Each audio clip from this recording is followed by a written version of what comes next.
छठी माई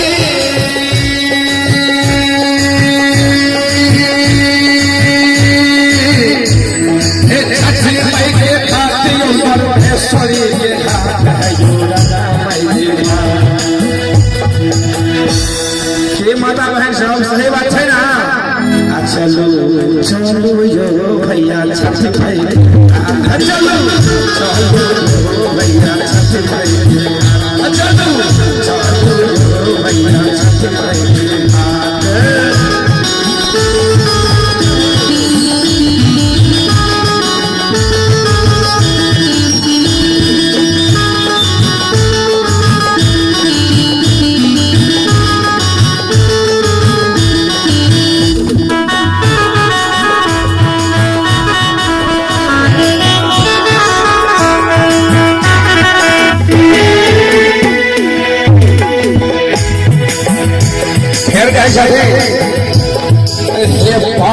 सुपारी अखुआ पतुमा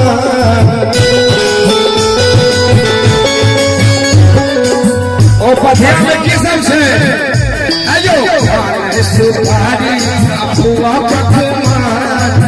छिटम भैर को सबका समान छिटम भैर को सबका समान आयो माथा पर एक को माथा पर रख को पकड़ दो चलो चलो भैया चलो चलो भैया चलो भैया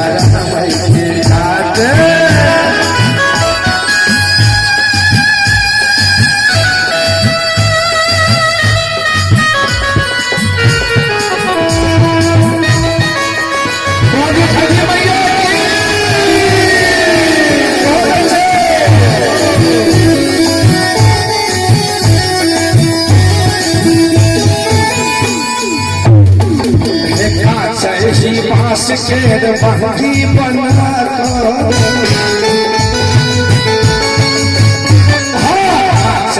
बास केर बहकी बना नारियल चेहरा ससुर सजा को नारियल चेहरा ससुर सजा को काच ही बास के बहकी बना को नारियल केरा सूप सजा को हे कुशियार छोड़ लो कुशियार छोड़ से हो सब किया सब देश में मजा है सावन से के दर्शन है लगनी चाहिए छोला के गीत सब सुन छी हम हे कुशियार छोड़ लो तो सब एक साथ चलू निचा भी होगी हे चलू अब आने हते ये चलू चलू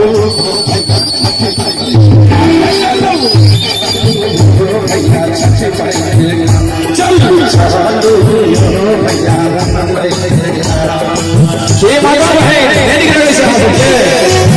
नाचो तो जय हो सभी भैया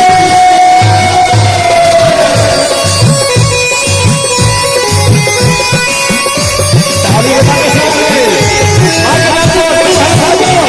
जय हो सभी भैया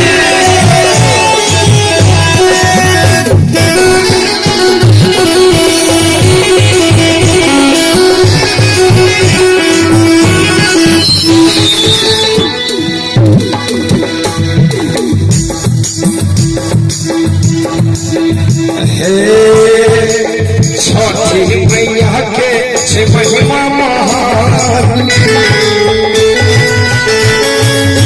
छठी मैया के छे महिमा महान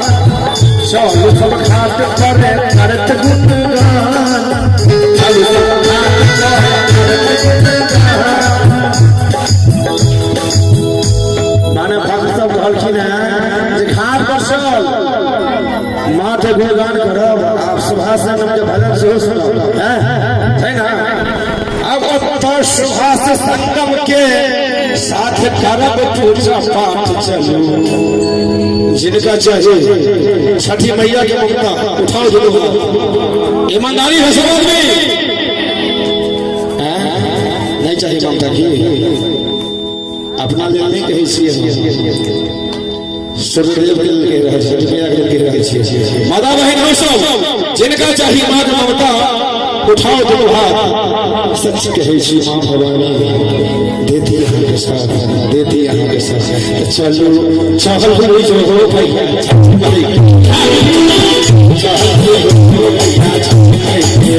चलो